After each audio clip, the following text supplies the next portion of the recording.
Hi everyone, welcome. I'm Geo Director of the Schoenstein Asia Pacific Research Center here at Stanford University. I hope that you are keeping well despite all the challenges that we have these days. Okay, this is the last in our webinar series this quarter on the theme of shifting geopolitics and U.S.-Asia relations.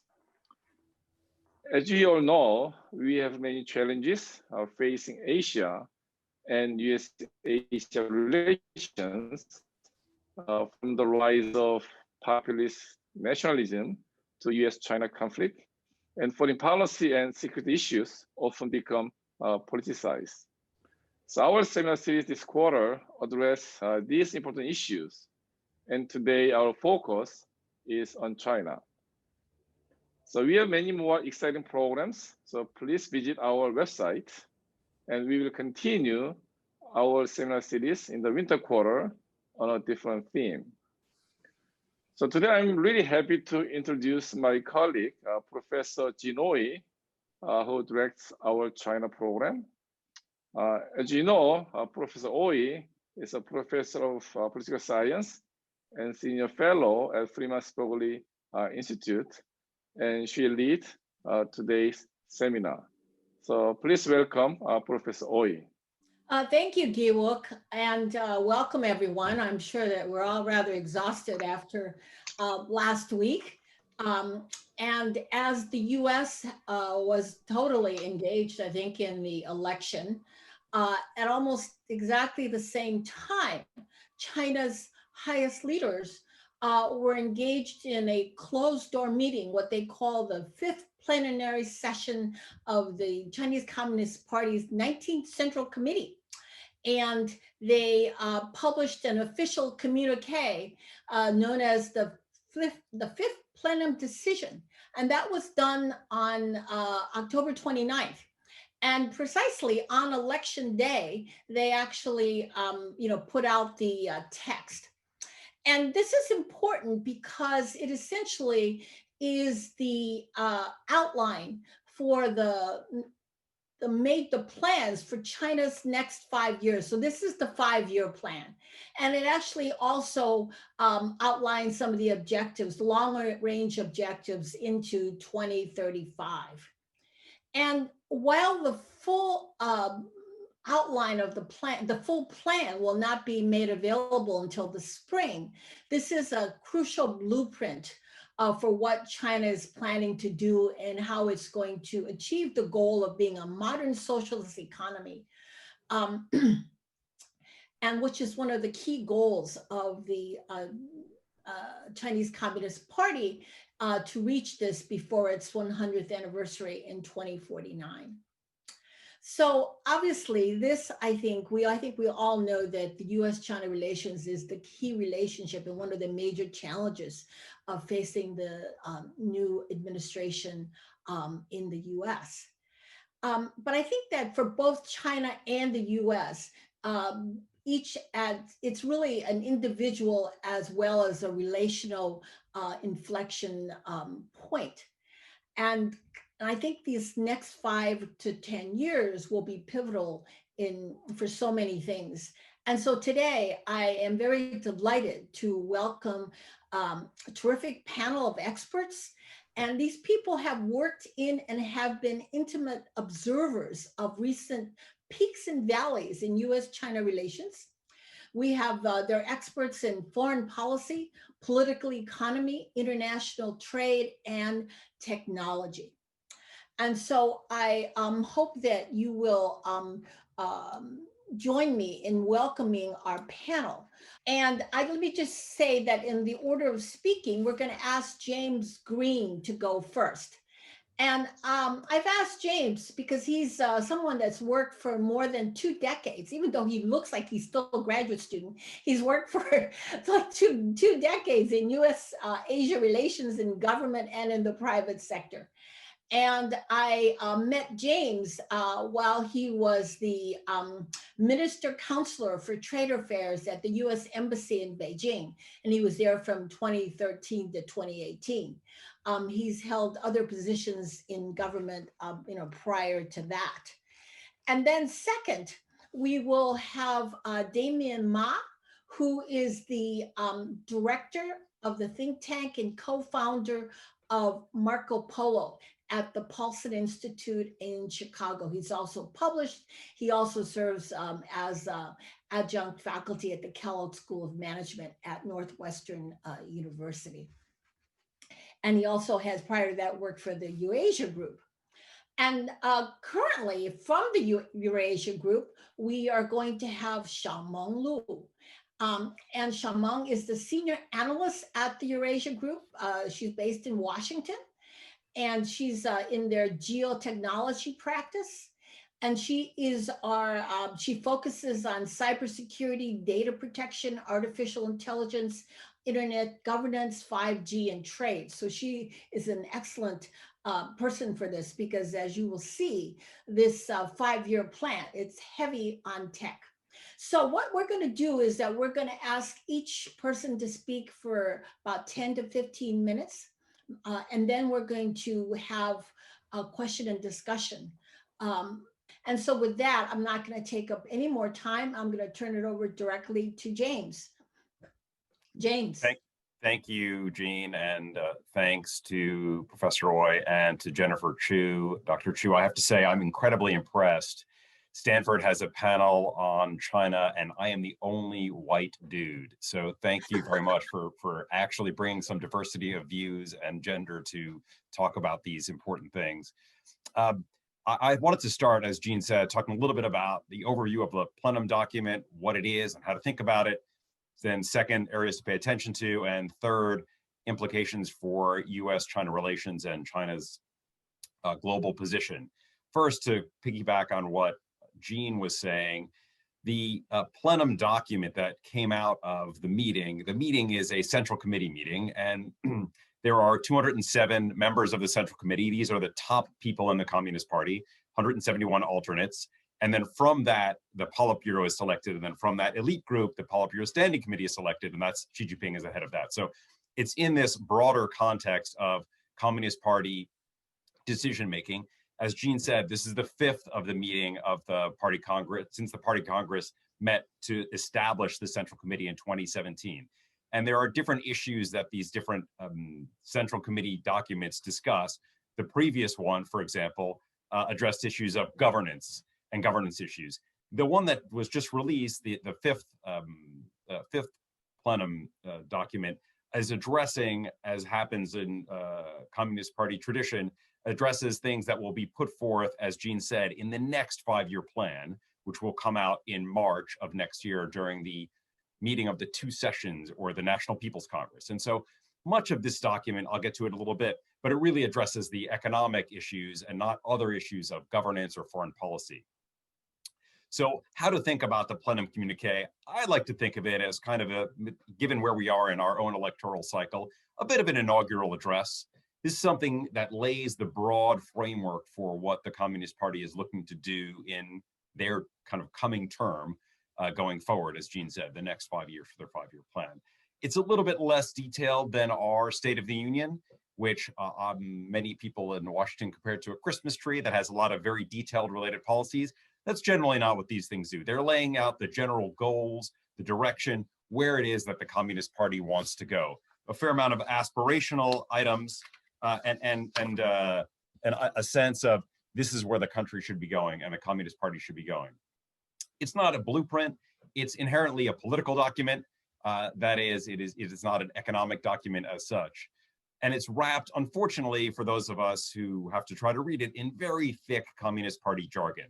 And so oftentimes one of the challenges is just to kind of peel away, what is it that they're really trying to say? You know, what's important in these words and what isn't? And I would just say a word of warning. I think all of us who pay attention to this need to get a huge slice of humble pie when we try to figure out what the Communist Party is doing. I'm reminded back in the 3rd plenum of the Xi Jinping era in 2013, that plenum document talked about, and the operative words were letting the market play a decisive role. And there was a lot of excitement both within China and in international circles that China was going to continue with economic reforms and liberalize many parts of the Chinese economy. And here we are 7 years later, and that really didn't come to pass. So I think we have to be quite cautious in reading too much into what's in this plenum document and what kind of might happen going forward. I mean, probably the keystone plenum document that people talk about is the third plenum of 1978, when Deng Xiaoping launched the reform and opening. It was in this plenum document. So these documents can be incredibly important for setting the tone for policy. So let's look and see what's in there. There were 12 areas that the communique focused on.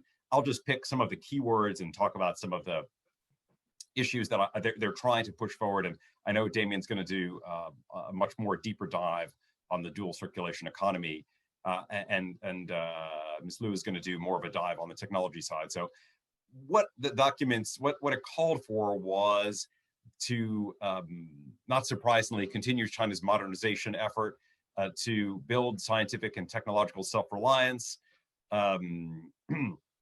to face the needs of the people in lives and health, to promote green development and the harmonious existence of man and nature, to, and this is quoting from the document, flourish and develop cultural undertakings and cultural industries, improve the country's cultural soft power, and integrate development and security to build a higher level of peace and safety in China.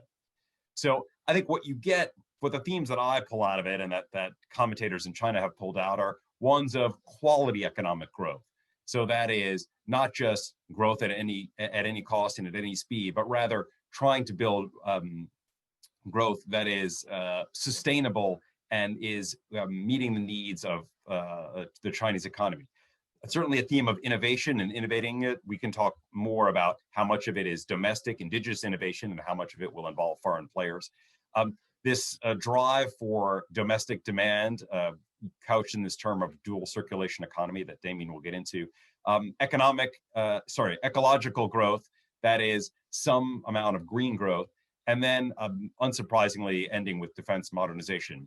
I liked what Victor Schur down at UCSD, how he summarized the three main baskets. He said, look, what this plenum document did was it created a strong reaffirmation of China's Leninist dictatorship, that is the Communist Party in the fore politically. Second was a drive to improve domestic demand. And third, it accelerated a push for the race for advanced technology. I think all those things encapsulate what this document does. Xinhua also set out that Jean had mentioned, this goal of doubling GDP by 2035. That's quite a far out goal.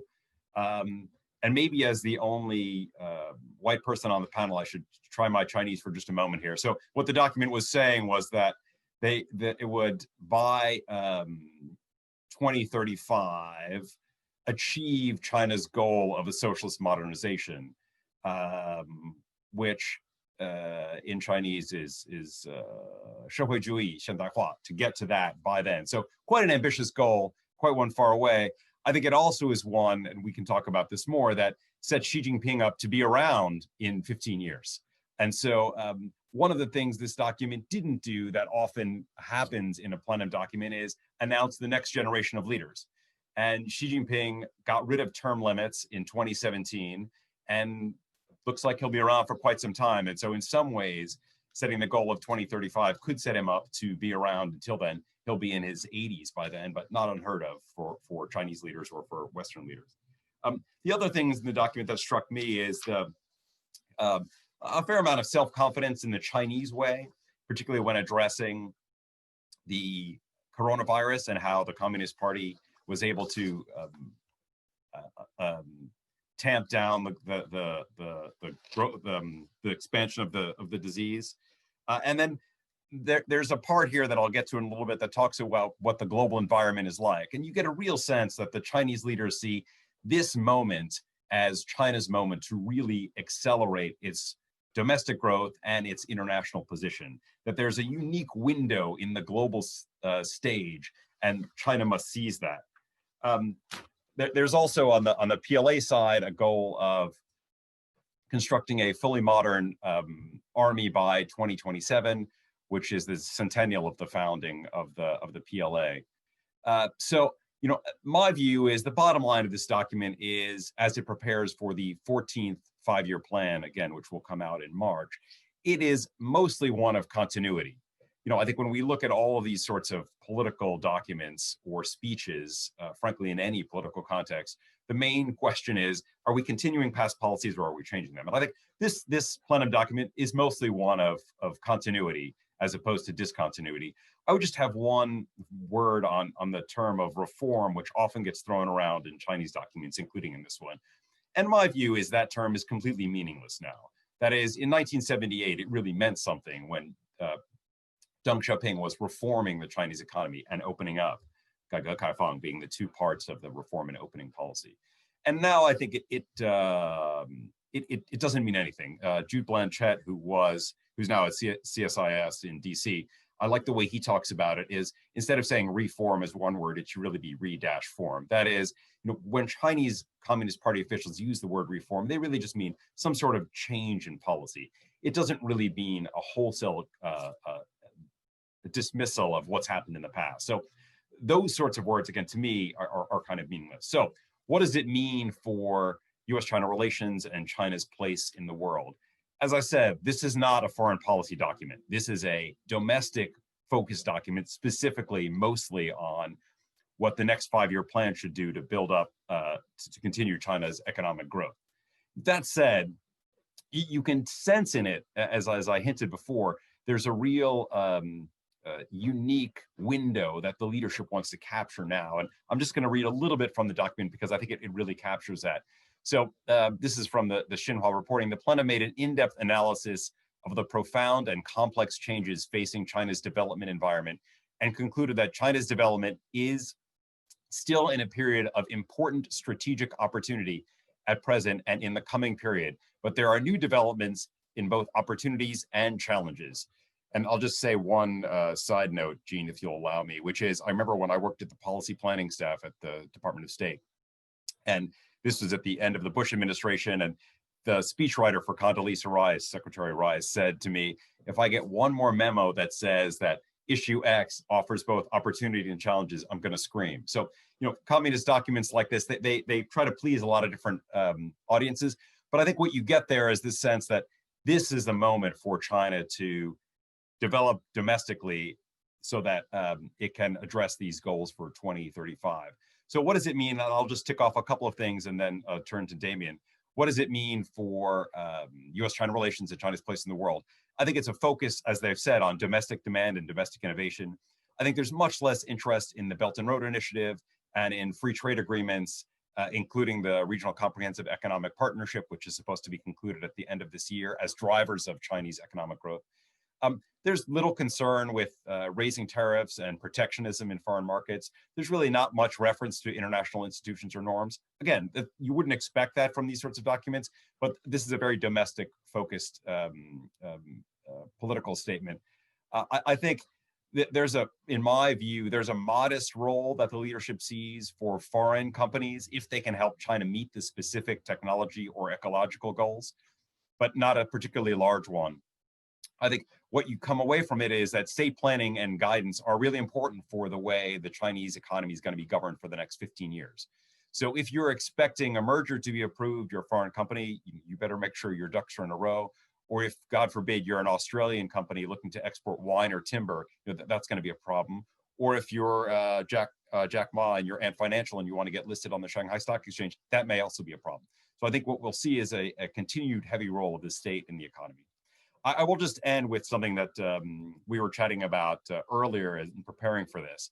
I do think it's possible that the election of Joe Biden and a new U.S. administration in Washington in 2021 in January will give a little bit of breathing space for a reevaluation of China's foreign policy, and that the tactics of these so-called wolf warrior diplomats that are quite aggressive over the last couple of years will quiet down for the second half of 2021, and that the Communist Party can claim victory in these political campaigns they've had in Xinjiang and Hong Kong and present a friendlier face to the international community. But look forward to that discussion.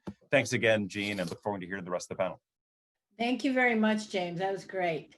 And now we're going to just turn directly to Damien.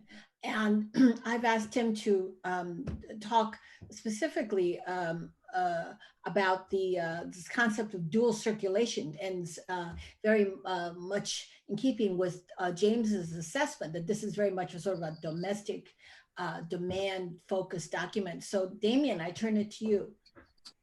Well, thank you, Jean, and thanks, Jennifer, for having me. And it's great to be with James and Xiaomeng on this panel to discuss, the document that was dropped on election day, which ensured that no American paid attention to it whatsoever. So this is your chance to pay attention, and we're here to at least give you our take on it. And I actually I think probably will have some disagreements with what James said, and I think that's fine. And I think we can duke it out in the audience Q&A if we wanted to.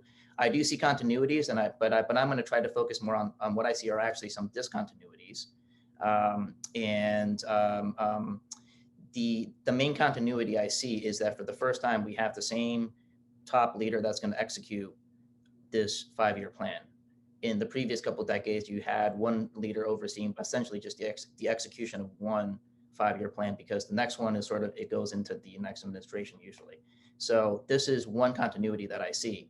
But if you look at Xi Jinping as a leader, there's been a lot of discontinuities, right? I mean, his first term was, if I were to simplify, his term was essentially, he comes in and he rectifies the party. He did that for 5 years. His second term was essentially rectifying the local government. No one's ever tried to do that the way he did. You can talk about centralization, but essentially it was behavior modification for local governments.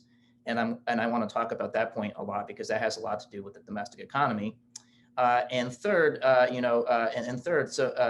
is now we have this 14th 5-year plan outline, which is going to lead to a lot of the actual details, as James said, is going to come in March. But we have a pretty good idea of what's going to be in it.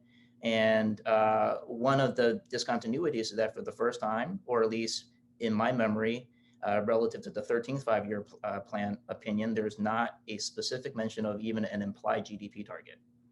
So that's a pretty big difference. And I think that's an important point to keep in mind. And you saw there's a huge explainer from Xi Jinping himself officially explaining why there was no GDP target. Even if there is going to be one in the full plan, there wasn't one out of the opinion. So that's, again, a discontinuity than before. So what does all this mean? So dual circulation, rather than talk about this, communist speak concept term, I'll just talk about, how to read the 14th plan vis-a-vis the domestic economy, and kind of connect it to the themes I just talked about in terms of discontinuities. So I think the thing is, we know basically what China needs to do. So what I was looking for is, will they actually walk the walk? Are there signs where they'll actually do things that they said they were going to that they said they were going to do, but they haven't done? So I'm going to kind of explain what China really needs to do. I think that's pretty clear, why they haven't done it, and what makes me slightly cautiously optimistic that they're actually probably going to try to do it this time. So those are the three things. So one is, what do they need to do? China has actually, contrary to mainstream belief, China has actually rebalanced in the sense that exports are now a much smaller part of the economy. Exports no longer contribute to GDP as it did, and that started post-financial crisis. So about a decade, they've been technically rebalancing in the sense. But the problem is they've rebalanced by basically going into fixed asset investments, so capital-intensive development. That's where you start seeing all the waste, a lot of the investment. And so they haven't been rebalancing as much on the consumption side. And that's what this dual circulation strategy is all about, is to try to actually shift the rebalancing back to the consumption side. Now that's really hard, because you have to do a lot of different things, and I'm going to get to that about what China needs to do. So that's one. But to be able to do that, you have to first and foremost set the political tone, which is why they got rid of the GDP target. Even if there is a target, I believe that it will be the least important target it's been in about 2 decades, even if they announce it. And instead, they're going to focus on a dashboard of targets like unemployment, other types of things, like quality life. This is really what I would consider, they've closed the curtain on the GDP obsession era. It took a while, but I think this is the beginning of that. And it's simple, because China realizes there's absolutely no way they can grow their way out of their problems anymore. they're not going back to even 6 or 7% growth. There's no way. So the GDP target itself matters much, much less. And so that's an important point, because that sends a political message down to the provinces that the focus has to be different. The focus has to be on inequality, income, and that's a big, and I think that's why Xi Jinping took a lot of time to explain that in the official explainer. And two, this is connected to what I said earlier, rectifying local governments, because one of the big problems that local governments, a lot of the debt that you hear about has been accumulating at the local level. And again, that's predicated on the previous model of capital, rebalancing toward capital investment driven. So what the Chinese government have done, which is one thing that I feel has been pretty undercovered over the last 5 years, is they've become a lot more fiscally prudent. They've been a lot less willing to stimulate the economy. And the center, because of who the economic advisors are, Liu He and people like that, they've been much more hawkish on containing debt. They've been much more hawkish on monetary policy. Every time they do a stimulus, it's sort of like they do it very quickly and then they withdraw it. And so this is something that was not expected. Because people saw what China did in post-2008, which was a massive stimulus that led to a lot of these problems that China sees right now. So, the notion that China was going to come to the rescue because of the COVID shock, it didn't happen. China did not stimulate in the way that we expected them to, and they're not going to, because things have changed at the local level. So that's how you get the local governments to change their behavior, is that you basically don't give them as much money anymore. And you basically stop subsidizing local growth. You find ways to put constraints on local government financing vehicles.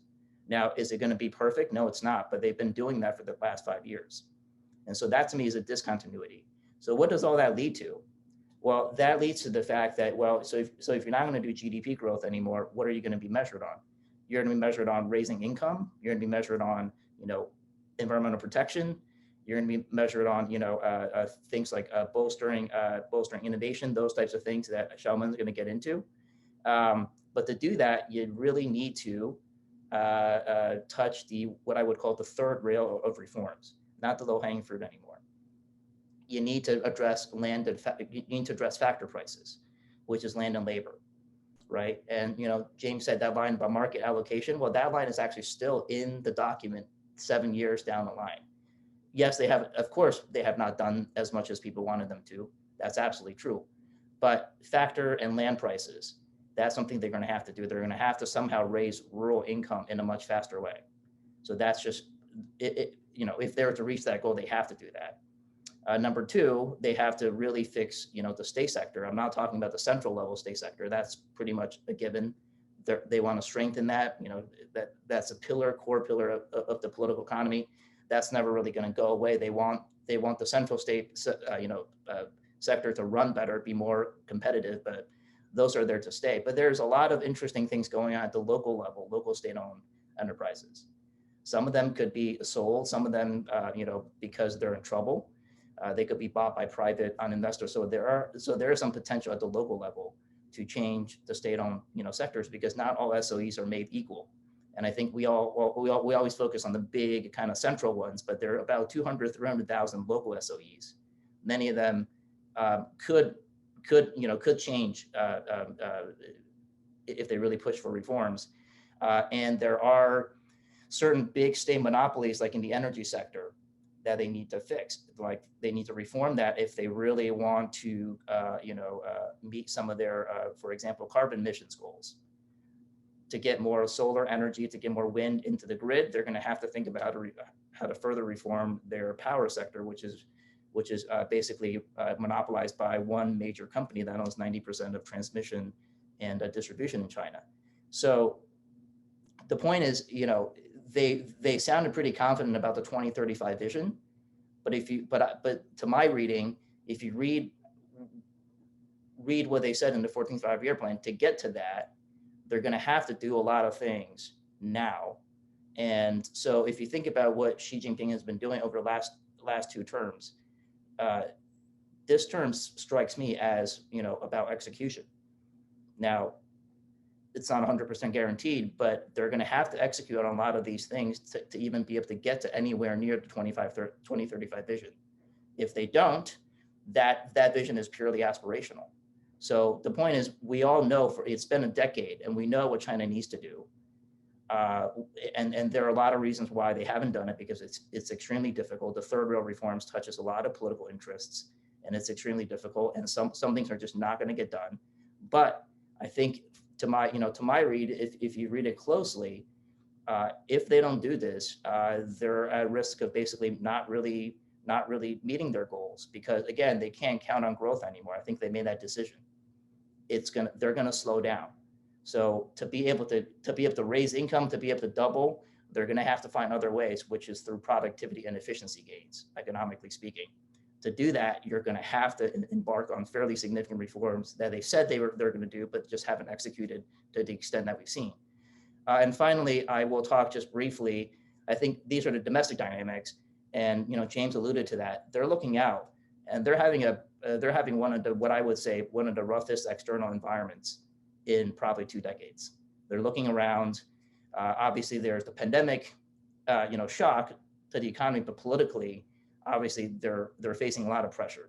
So I think that combined with a lot of these domestic changes is going to propel them to move in a direction that we may not anticipate over the next 5 years.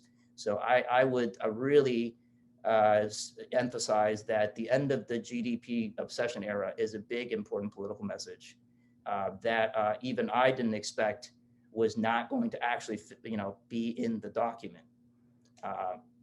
Even if there's a target, I don't think it's going to matter as much. So that's really important in thinking about where China will want to go domestically in terms of the economy. So I'll just end my comments right there. Okay, Damien, thank you very much. Then we'll have some time for discussion. And now let me turn to Xiaomeng, who's going to focus on the tech sector. And as I said, this is a key part of the way that China thinks it's going to be able to grow. So Xiaomeng, I just turn it to you.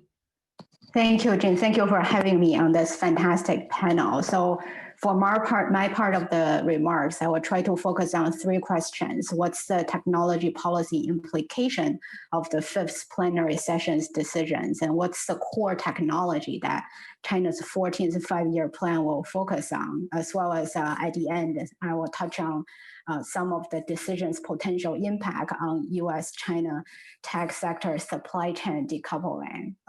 First, I will start with the tech policy implication.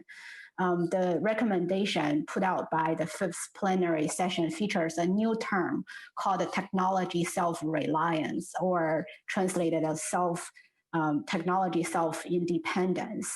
It describes the Chinese government's vision for a domestic-focused technology advancement agenda. It highlights the party leaders' recognition of China's technological weakness under U.S. China decoupling pressure.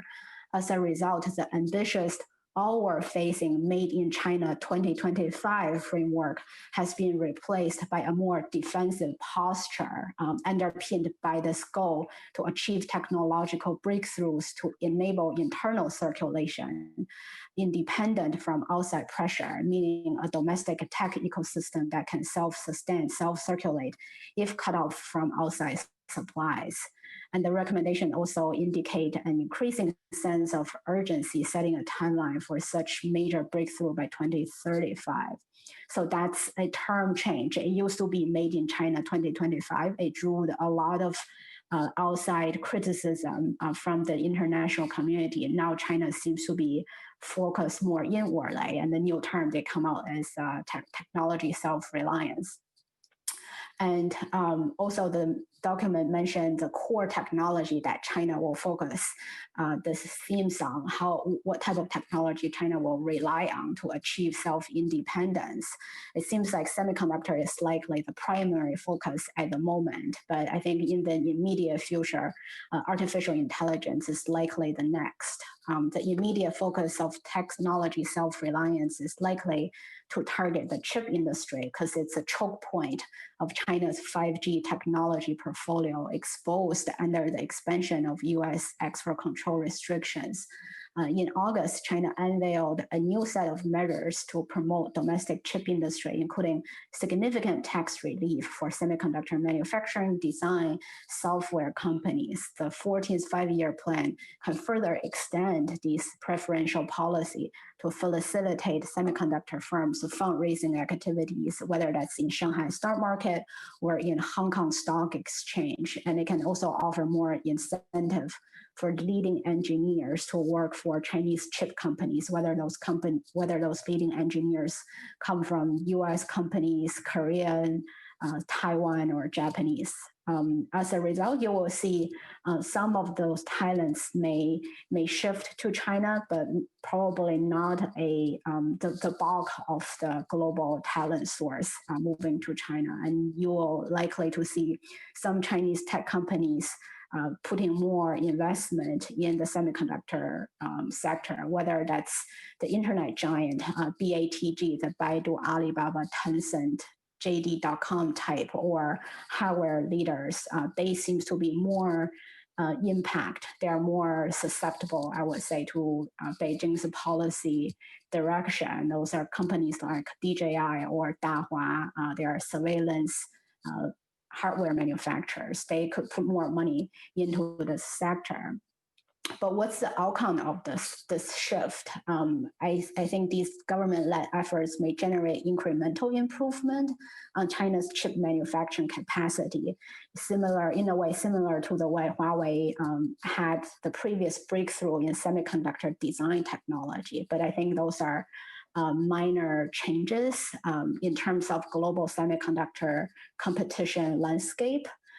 Because this sector is not a sector that you can disrupt from your garage. There's a fierce competition among all the players, whether they're Korean, Japanese, Taiwan, or even European and American ones. And it's also a market with very, very high market entry barrier. Just a month ago, there's indication in the news that even Intel, a major U.S. semiconductor leader, is falling behind in terms of the cutting edge of making the next generation small chips for the supercomputer, falling behind their Taiwanese competitors. So it's very unlikely for Chinese firms to leapfrog in this area and get ahead of their U.S. counterparts overnight.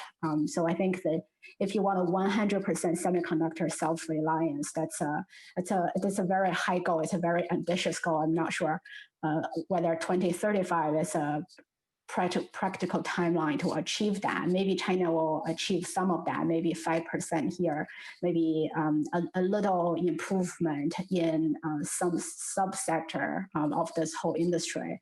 But I think if you are thinking about achieving total self-reliance, it's kind of go against the rule of innovation. So I think that's probably too high, maybe too high to achieve even by 2035. And then I think another technology area that Xi plays very, very strong interest in is artificial intelligence. Xi personally dedicated individual speeches to 3 emerging technologies in the past 3 or 4 years. That's AI, blockchain, and quantum computing, a little bit semiconductor. But I think if you look for the full speech that lasts for an hour or even longer with the full political bureau in the audience with a few technology experts in this area to share a study session on the particular topic, those are the 3 topic that she personally focused on. And among the 3, he attached the highest importance to AI. He called it the driver of the next technology and next generation technology and industrial revolution. So I would expect the upcoming 5-year plan to put more emphasis on AI and maybe review the effectiveness of existing AI policy and fine-tune its approach for the next 5 years. And then last but not least, I would briefly touch on what does this mean for the U.S. China decoupling trend, especially in the tech sector. I think if there were any hope that China will put Huawei controversy behind and move forward to start fresh with its tech relationship with the US to focus on something brand new like fintech or carbon capture technology, I think that hope is pretty much gone. China's strong inward emphasis on tech policy, especially the semiconductor policy push, already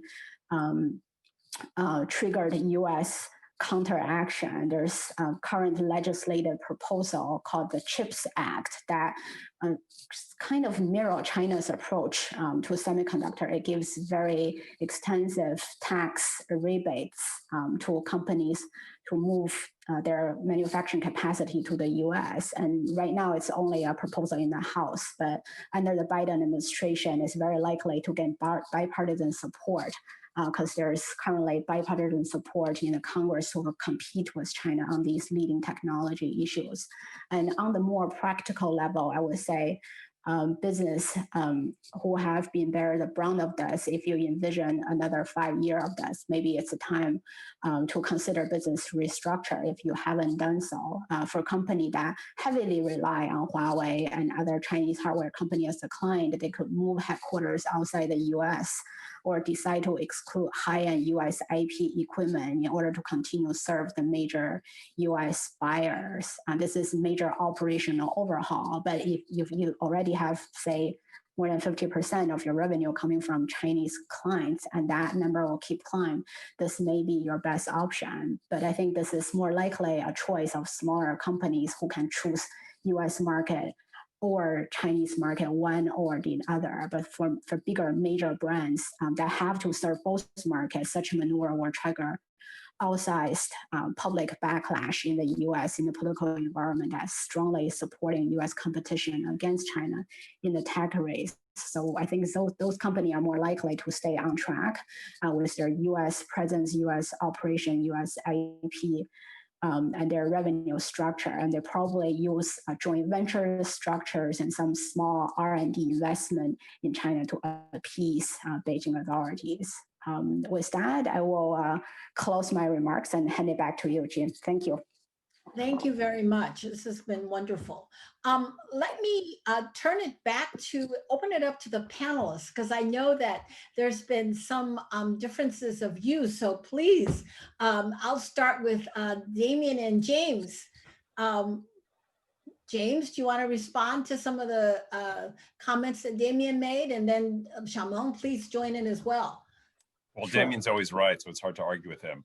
I mean, I think the issue of continuity or discontinuity, I see my professor Alice Miller is on this webinar, so I have to be careful of what I say.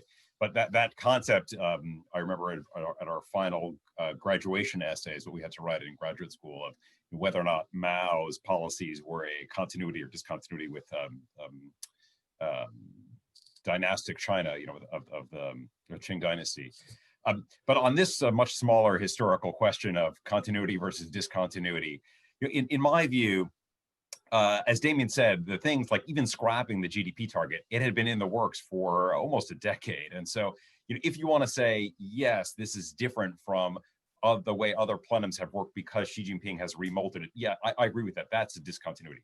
But there's no surprise in what this came out with. That is the focus on technological self-sufficiency, the focus on growing domestic demand. These are themes that Liu He has been working on the domestic side for 7 or 8 years. And so that's what I'm saying, that's not a surprise.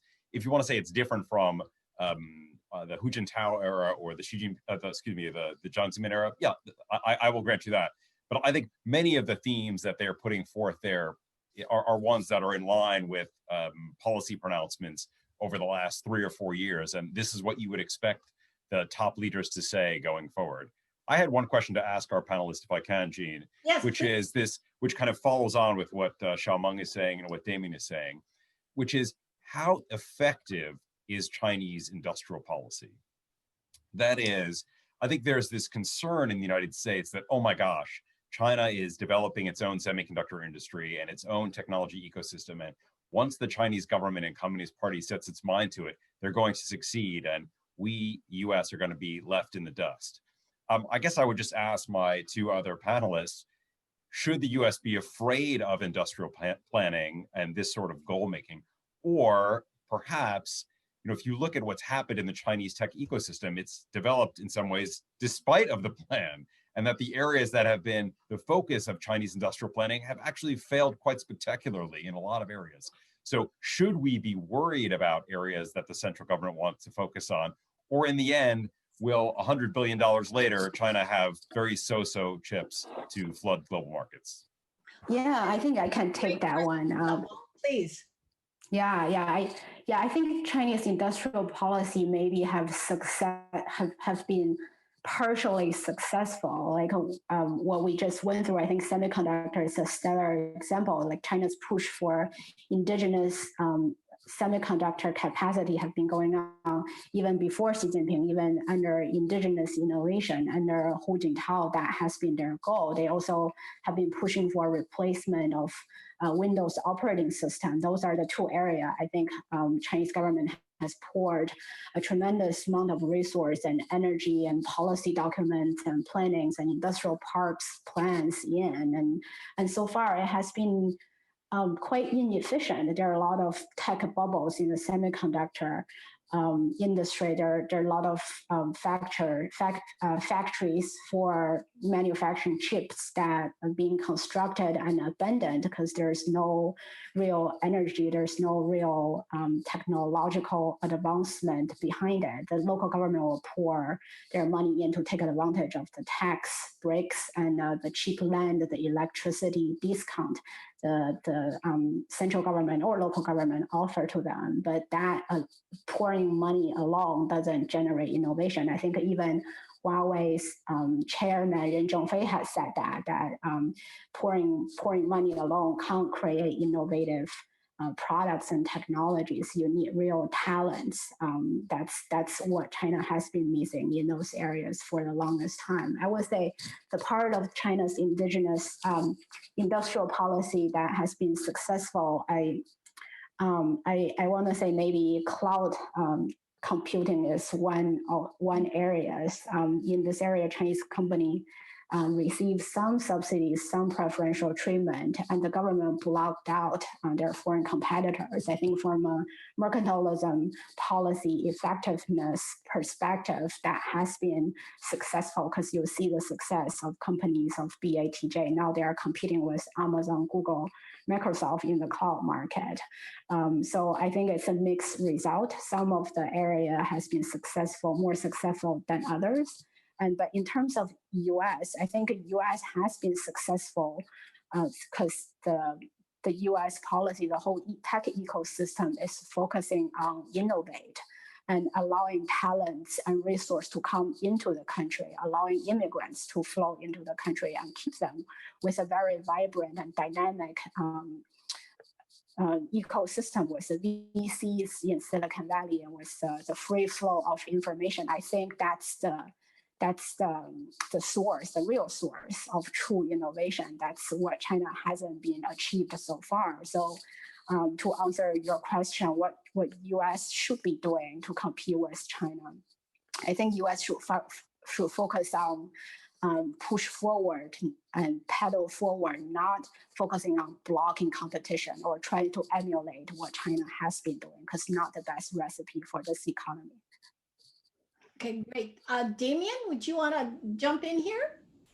Sure, I can add something. I think this actually aligns with what I was talking about in terms of their thinking on industrial policy. That's another example of, you call it discontinuities, or you can call it that this is not business.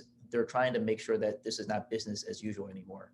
You don't hear every day that the NDRC, the planner, come out and say, semiconductor guys, stop investing in it. You're screwing this whole sector up. I mean, that's literally what they said. They should be the ones saying, we want more semiconductor projects, because that's what they used to say. But they don't say that anymore. They've come out and said, mom and pop semiconductor investors, we don't want you there. We want legitimate semiconductor investors to actually do it. So this, again, is another sign of just, they're trying to shift things to, this is not business as usual anymore. This is connected to the GDP target. Why were they investing so much in all this stuff? Because it was a really easy way to bolster GDP. You put in one semiconductor plant, that just mathematically that adds to the local GDP. So once you say that's done, that capital intensive development model is over, and we're shifting to what's actually needed for innovation, which is human capital intensive development, which is something that they mentioned over and over again in the 14th five-year plan, talent, human capital. That's a completely different model, right? And that all flows from the fact that the grip, the obsession of GDP growth no longer holds at the local level.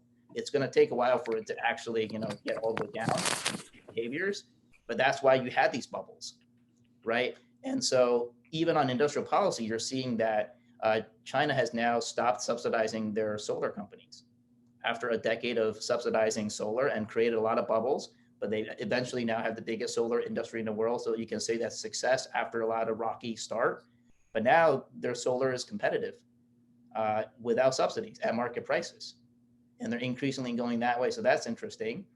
You can see another success, which is batteries, lithium ion batteries. They're probably going to stop subsidizing that now too, because now they have some robust lithium ion battery suppliers in China, CATL being one of them. So even on industrial policy, they're thinking a bit differently about how they want to do that, because they have had a lot of big success. They've had a few, and I think pouring money down the drain all the time is just not what they want to do anymore. This is my point about they're not stimulating like they used to. And that all flows from the fact that they're serious, I think, more serious than they've ever been about, we're just not going to go the GDP growth way anymore. Not that growth isn't important, but it's no longer a fixed political mandate that it has been for the last 20 years. And that's an important. Well, let me just jump in here a second. And Damien, how about like the sort of an alternative possible explanation? I mean, in some ways, I agree with James, because they have been downplaying the importance of GDP, for example, for cadre evaluation, because of all of the problems that have been apparent for many years, and including then, increasing things like, green development and such. But, given what's happened, and it's interesting that nobody has really sort of mentioned COVID, but given what's happened with COVID, what about the possibility that actually it might be safer not to put in a GDP target? I mean, that's a possibility, but that's going to just throw that out there. But the thing I wanted to ask you a bit is that you are pretty bullish on the idea that they are now ready to address these third rail reforms. And this is very similar to sort of this, I think you and I really agree that China has been putting off the most important reforms. And this is a theme that Tom Finger and I in the volume we just edited talked about as well. But I'd like to push you a bit about why you think that they're now so ready to do this. Like, what has really changed? Because the key thing that I think we all agree on is the political risks, the political pressures that have prevented them from really doing things like the SOE reform. So why now? What's changed in that regard? I don't think it's that they really want to, it's that they have to. Well, in the past, what's different? Well, because Xi Jinping is going to be there for another 10 years. And if they're going to have any hope, if his legacy hinges on the 2035 vision, then he's got to show something for it. Okay. So you would have to assume that he's altering the first couple terms. Is he doing that just purely as a power play, or does it serve some other purpose? Whether we agree with his methods or approaches, is it the purpose to actually finally execute on a set of things that he's wanted to do, but he couldn't do because he needed the political economy to change in a way to actually work? So again, whether we agree with the methods or the tactics that he's trying to do, but if the outcome is, again, to actually push through some of these things, then I think this is sort of the time. I can't, if this is the start of a new, pivot for the next 15 years, what are they doing? If they're still doing the same things, then in 5 years' time, they're going to be they will not be anywhere close to achieving the 2035 vision, right? So by linking that, he's hooking his legacy to the next 10 years. All right. Well, up until now, as you were saying, he has really been centralizing his power. He's been cracking down. And so does this mean that in the coming months, and soon, that we should start seeing a change, and that we should start seeing a political loosening, and that you would going back to a system where you would be encouraging, providing incentives for various kinds, maybe cutting back on the anti-corruption campaign to make local officials more entrepreneurial. So you don't, actually, I think he's going to keep on doing anti-corruption, keep on using these methods to make sure the local governments do the top, do what, basically not do the GDP thing. I think his assessment is that it's local governments that are not doing the things that needs to be done. And so reforms start at the local level, right? They always have. And so he's using these tools and these methods to actually, what I would call behavior modification at a mass scale across the board, to get local governments to do things that he thinks should be done. Again, whether we agree with the methods or tactics, that's a separate debate. But if the outcome is to achieve a certain thing, then that's sort of what I've been looking at. Again, this seems like I can't think of a better time after 10 years looking down the next 10 to 15. They either kind of go around in circles, or this is leading to some end. And, again, last 5 years, there have been some meaningful changes at the local level in how they're dealing with fiscal. They have not been stimulating as much. And this is not going to be, changed overnight, but they've been doing these things for the last few years. So, well, here, let me just jump in and say, about local government debt. And yes, I definitely agree. They've been trying to, tamp it down. They've been trying to rein it in. They're trying to, cut the relationship between local government financing vehicles and local governments and such. But to really take care of the problem of local government debt, they're going to do a lot. They're going to really need to reform the fiscal system, because a lot of the local government debt was actually following and carrying out projects that were issued by the central government. And that is, so unless they're going to change that, local government debt is going to keep coming back. No? Right. I agree. So step number one is saying no more GDP. That's just a political, no more GDP. Well, so you're not going to do investment like you used to, basically. But that means that the center is going to start doing that investment and actually paying for it? No, or they're not going to do the investment? That pressures the local government to compete more based on market principles, hopefully, and attract more FDI for taxes and revenue. I mean, that is the alternative route, which is why the flip side is that China is not really closing up, even if it turns inward, because it can't.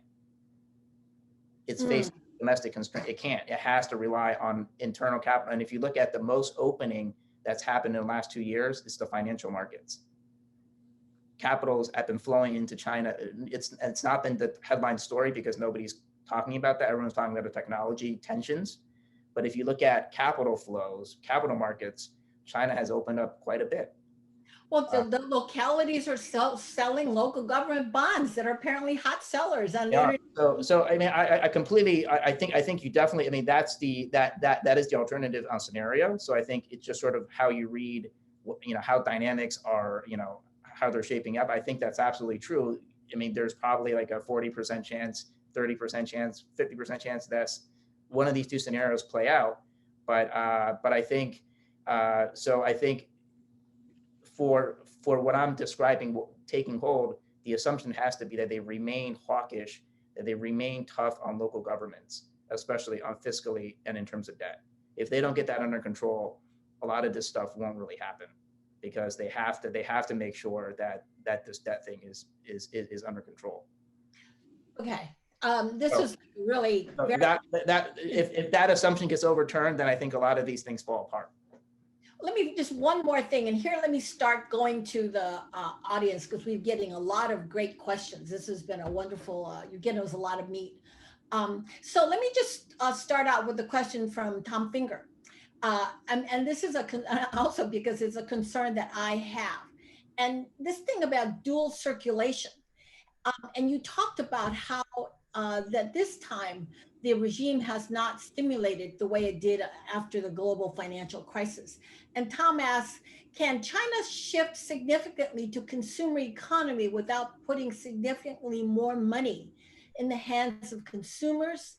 And would doing so imply for the ability of the state to meet escalating demands and expectations for government provided healthcare, elder care, environmental cleanup, education, et cetera, not to mention BRI and the cost of military, of a modern military. So Damien, probably I'll just turn it to you since you, brought that. That was your, one of your key points.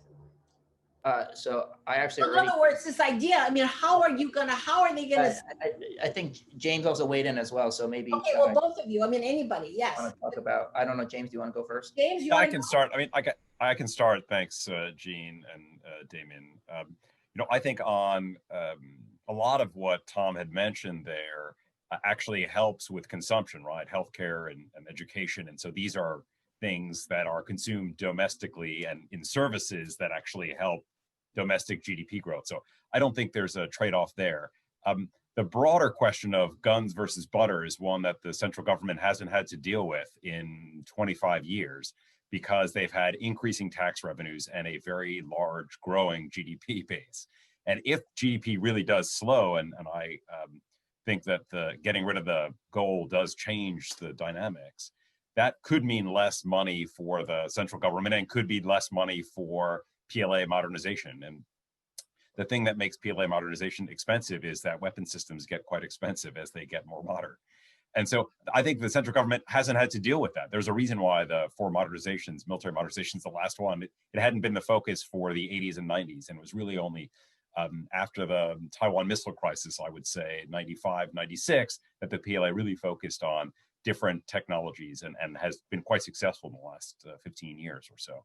So I think that decision, that challenge will come. I don't think we're quite there yet, but I think in another 5 to 10 years, yes, there'll have to be a decision on what are the things that the central government really wants to put money towards, and is a new fleet of missiles or a sixth aircraft carrier really where the money's going to go or not. I think right now that decision could be pushed off, but at some point that they have to have that internal discussion. Damien, did you want Damien or Xiaomeng? Do you want to add to that? Let me just add to Tom's question, because particularly with COVID, we know that in China, like in the U.S., parts of society have actually done quite well in terms of their incomes. But there's the other portion, particularly some of the migrant workers who have, not been able to go back to their jobs or their jobs have disappeared. How are you going to push all of the different kinds of consumption that they've outlined in this decision? How is this going to happen without actually sort of direct government action like they did in the past, giving consumers these really reduced price commodities, items and such?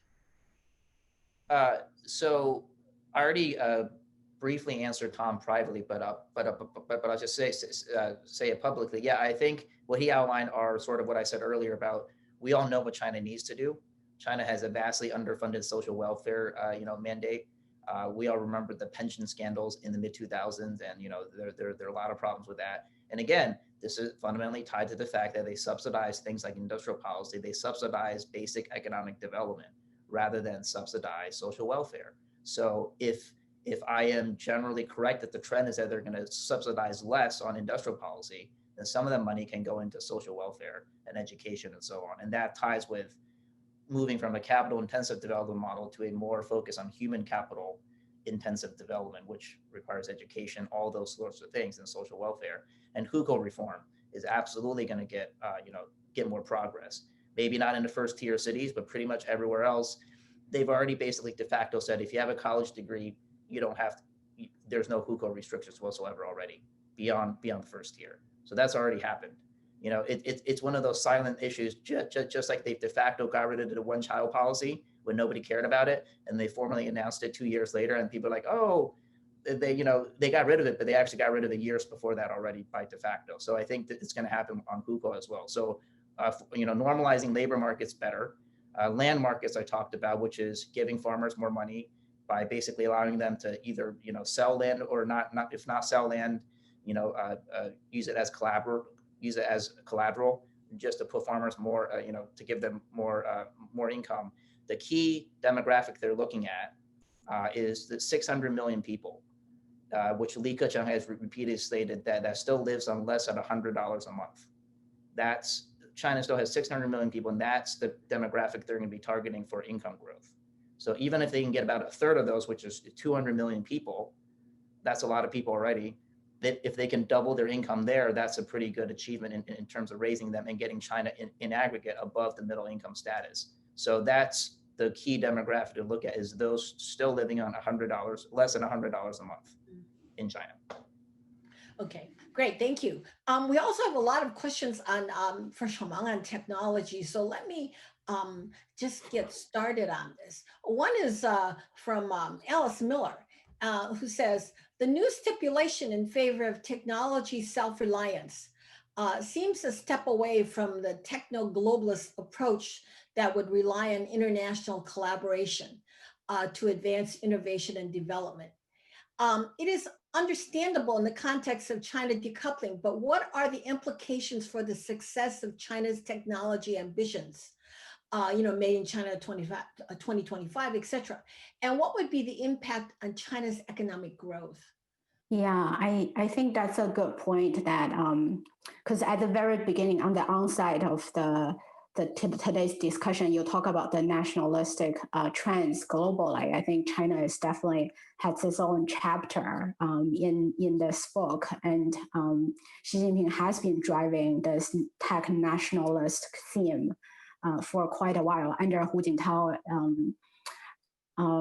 there seems to be a more laid-back approach to innovation and innovation policy, and now we moved into the next phase where, on one side, China has the very powerful tech companies like Huawei and Alibaba and Tencent, and on the other side, that those companies are facing global headwinds, not only in the U.S. There's the shutdown of hundreds of Chinese apps by the Indian government over border conflicts, and there's also potential European artificial intelligence technology regulation that Chinese companies will face in the near future, likely next year. I think those are two forces to consider. In a way, this administration in China think that we already have a pretty strong tech base, and we need to protect that. That's one source of the techno nationalism. On the other side, that these companies are facing difficulties overseas. The pressure from overseas are pushing Chinese government to take measures, to take more defensive posture than what they did under the Made in China 2025 policy. And also, I think the international political environment change also has a role to play in this shift, because back then you look at Made in China 2025, China wants to become the manufacturer base of the whole world. They want to replace the rest of the tech ecosystem, and in a very somewhat aggressive manner. And now it's very clear that due to the COVID global economic downturn, as well as some consequences drew from China's own wolf warrior foreign policy actions, I think that's no longer realistic. I think that's just a practical matter. And I think over the long run, this type of policy trend will damage China's own innovation capabilities, because it's just the nature of the innovation system that it just critically rely on flow of information, flow of talents, whether that's China closes door to foreign talents, foreign technology, or it's U.S. under Trump did some of that similar policy actions. I think it will also hurt the U.S. innovation capability. I think no doubt, maybe in the short run, China feels this make it itself more secure in terms of guard its own technology capability and advantages, but in the long run, it will definitely hurt itself, shoot itself in the foot. Related to this, and you mentioned India, there's also a question on this specifically is, how is China thinking about its relationship to India? Many companies, Tencent, Facebook, are investing heavily in the country. How does China think about investing in a geopolitical competitor? Yeah, that's a very tricky question. Because, for example, TikTok, India is technically TikTok's biggest overseas market, even bigger than the U.S. Even revenue-wise, it's much smaller. But I think this is a major reflection point for Chinese tech company to really think about geopolitical risk in their business model. Because previously, they think about U.S. market is probably the most important. The European market is also a revenue driver for companies like Huawei. But India is this up and coming potential competitor slash collaborator in some areas. And that's a very difficult geopolitical risk to maneuver. I think there must be some reckoning around Chinese companies as how to treat this relationship and factor that into their business model. Hopefully, under the Biden administration, the global environment will be a little bit more certain for Chinese company to think about this also in the context with how to deal with powerful neighbors. Gina, I wonder if I could just add, sorry, on that, two small points. One, to follow up on what Xiaomeng said, I think we should remember that this technological decoupling really started on the Chinese side. That is, this is an idea that didn't come from the United States. It came from when Google was kicked out in 2010 and a series of other policies that indigenous innovation was seen as critical for national security on the Chinese side. And so I think while people look at the Trump administration's policies towards Huawei or tariffs, I mean, I think it's worth keeping in mind that a lot of this started on the Chinese side, in their view, what was important for national security. And then the second one I'd say is on India, just having been at the other side of the negotiating table during our bilateral investment treaty negotiations, which went on for 3 years in earnest, 2013 to 2016, I would say the Chinese government does not have a sophisticated approach on how to help their companies get market access to other markets. It's something the U.S. government spends a lot of time on. We talk to our companies and the industry associations and figure out what is it that our companies need to get into other markets. The Chinese government, while the idea of promoting Chinese capital, outbound capital, and Chinese technology is one that they have, and they've used the Belt and Road in different ways, they don't really have a sophisticated way of figuring out, okay, how do we push back against this ban in India, for example? And for example, claiming that it has to do with the WTO when it doesn't, it's not helpful. So it's part of the Chinese trade apparatus that is still in development is what should Chinese policy be towards outbound investment and technological standard setting and these sorts of things. And you see nascent bits of it here and there, but it's really quite undeveloped.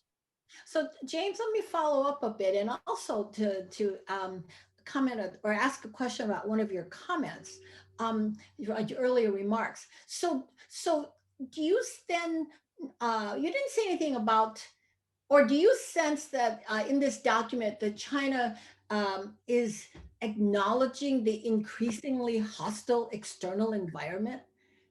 Or yes, yeah, I think so. I think what's lacking, and I'd welcome views of others that are deeper on how the Chinese Communist Party thinks about itself, is we don't see a lot of self-reflection. That is, maybe some of the more hostile external environment is because of what Beijing has done or because of Chinese policy. And I know that's not the way that their political system works. No one stands up and said, gee, we made a mistake. You don't get promoted that way. And in many political systems, that doesn't happen either. But I think I can't tell how much of that lack of self-reflection is inherent in the Xi Jinping governance model, in which case, if there's not course correction, that's not good for China's own governance.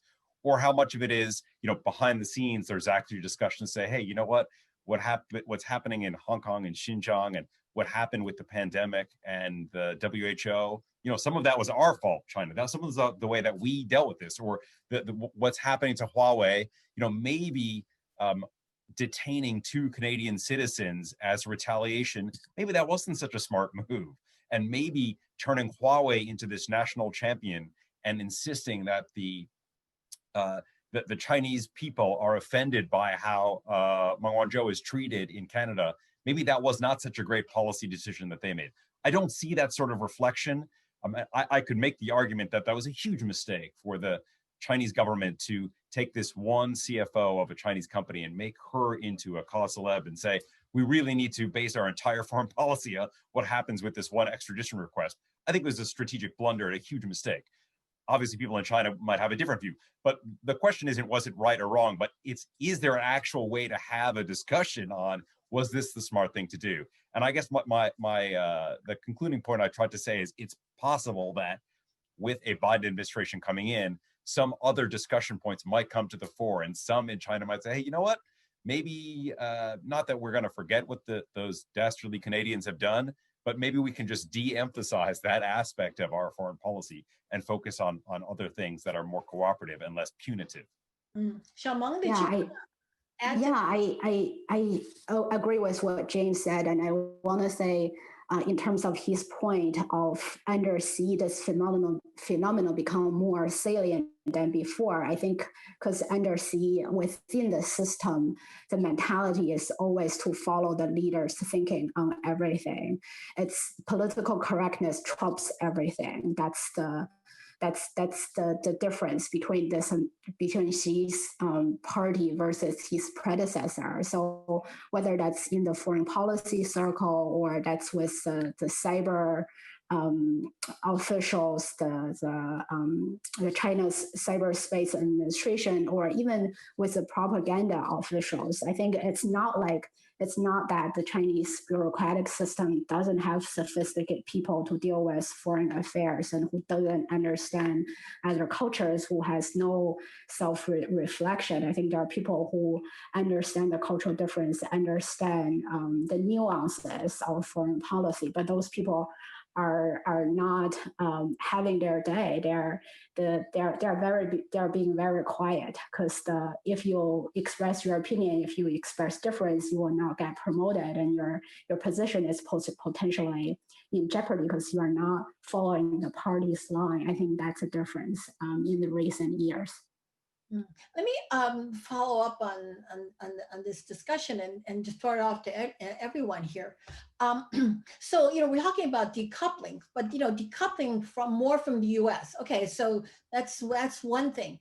But we also have questions about what China is going to do in the region. So the question is, will China also seek, for example, to reduce linkages with Japan, Korea, Southeast Asia, or to support sort of regional integration in the area? So what do you think is going to happen in the region, the Asian region, as a result of all of this? And the implications of what you're saying about U.S. China decoupling? Well, I think I'll start.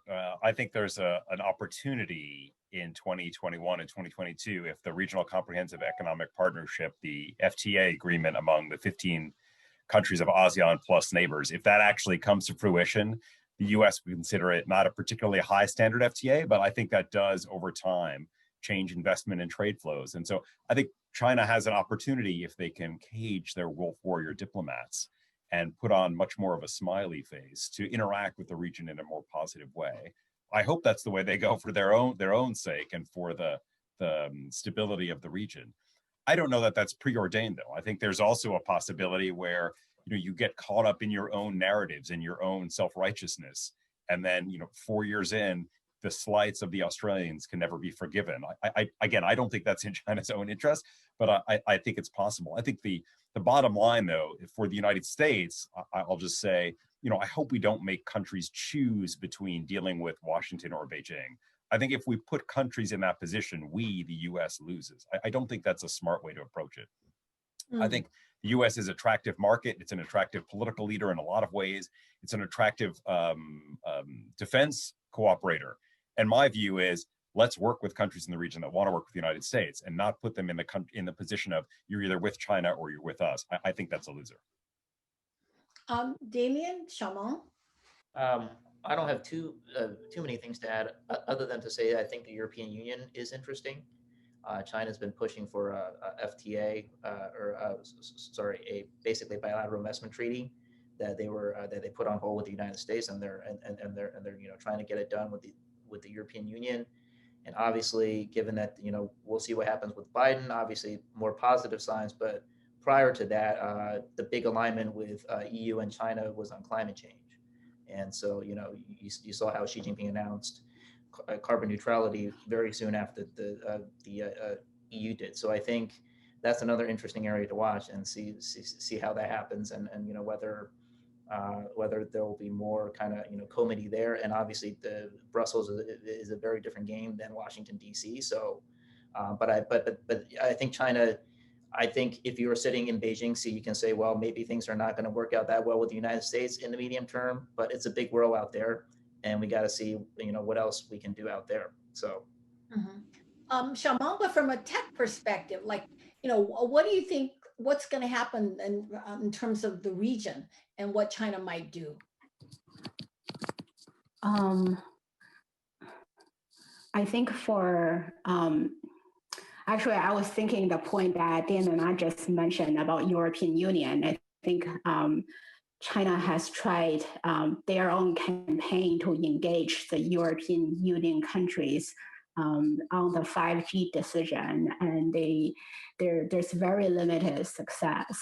And I think under a new Biden administration, he will be more interested in engaging traditional U.S. allies, and China has to think about a different approach to this issue if they want to pick it up again. And then it seems like they are, according to the most recent Fifth Plenum recommendations. I think that they will need to throw some carrots to their European allies, whether that's climate change or carbon emission caps or something else to close the deal on the trade front in order to get some traction on that way. And I think in Asia, Southeast Asia, I think China has identified a few allies like the Philippines and like Myanmar through whether that's a formally Belt and Road initiative or that's informally. Some Chinese companies have expanded their footprint there.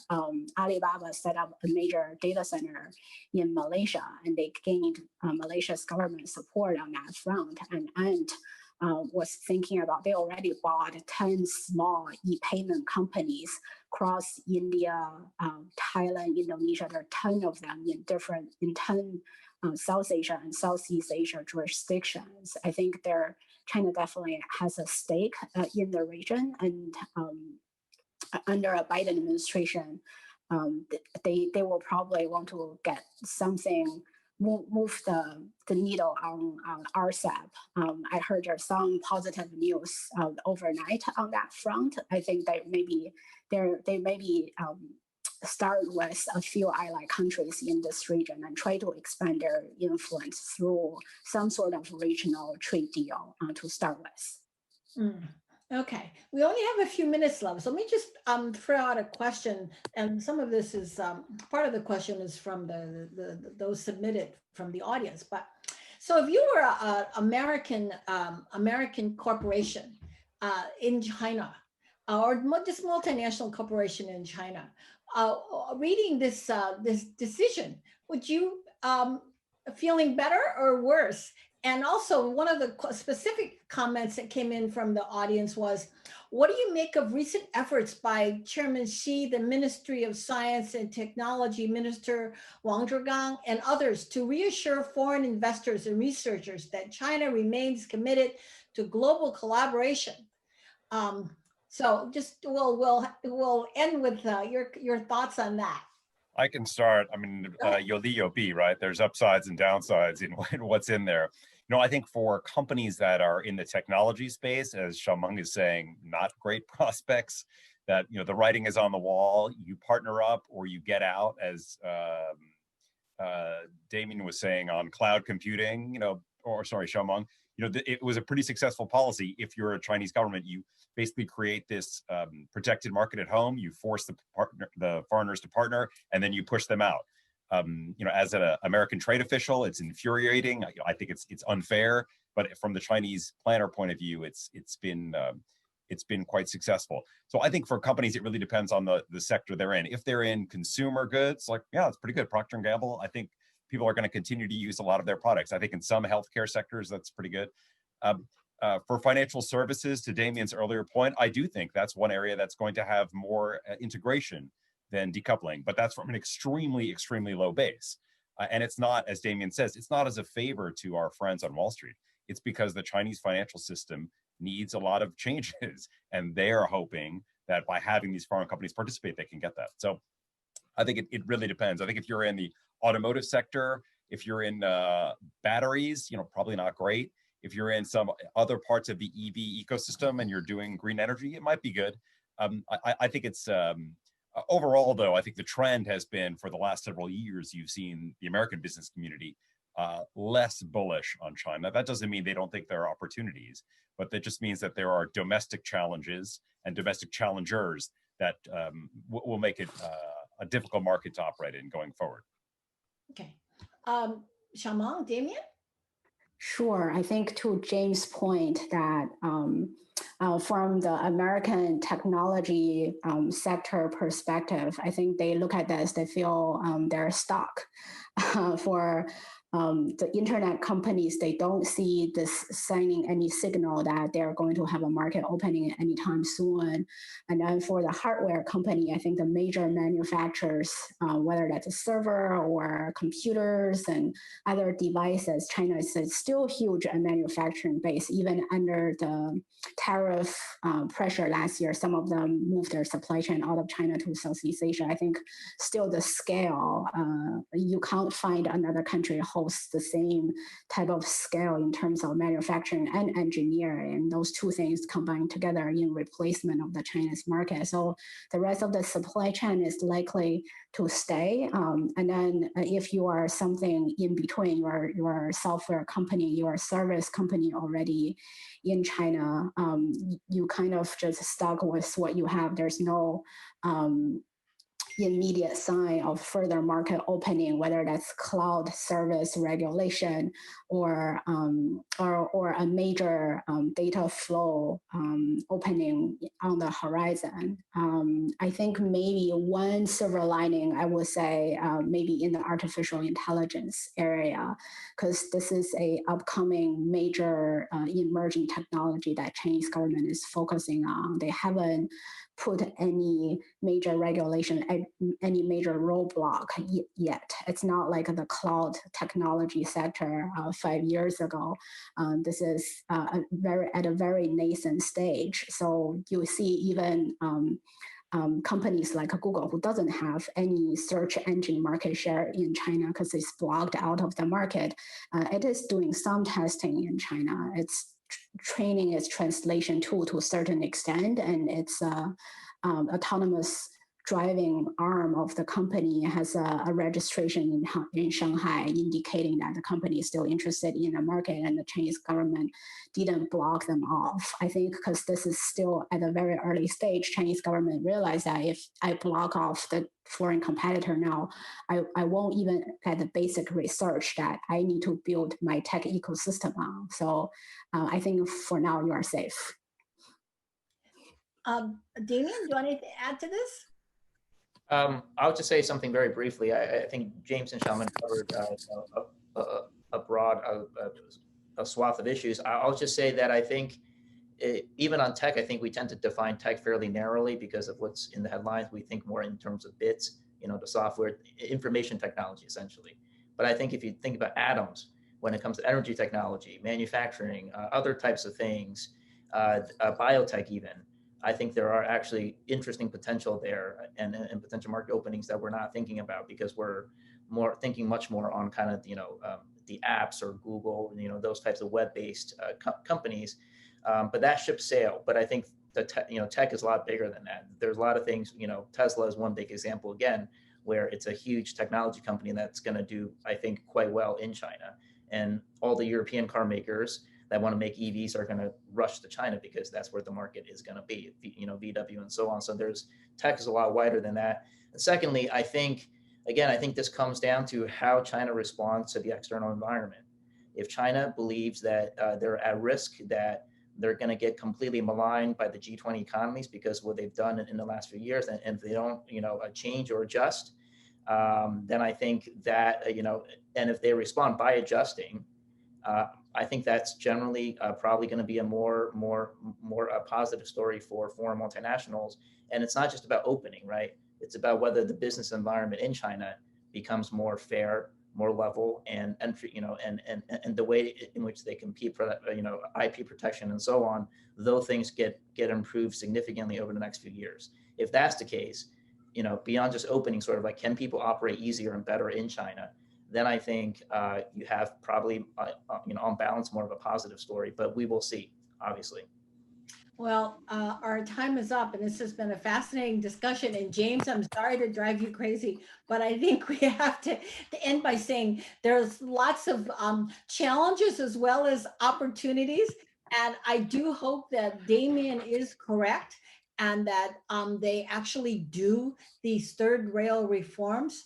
But there's a lot of uncertainty. So this is still remains a fascinating time. But I do hope that this does bode well for U.S.-China relations with all the changes that have taken place in the last few weeks. So thank you all very much. It's been great.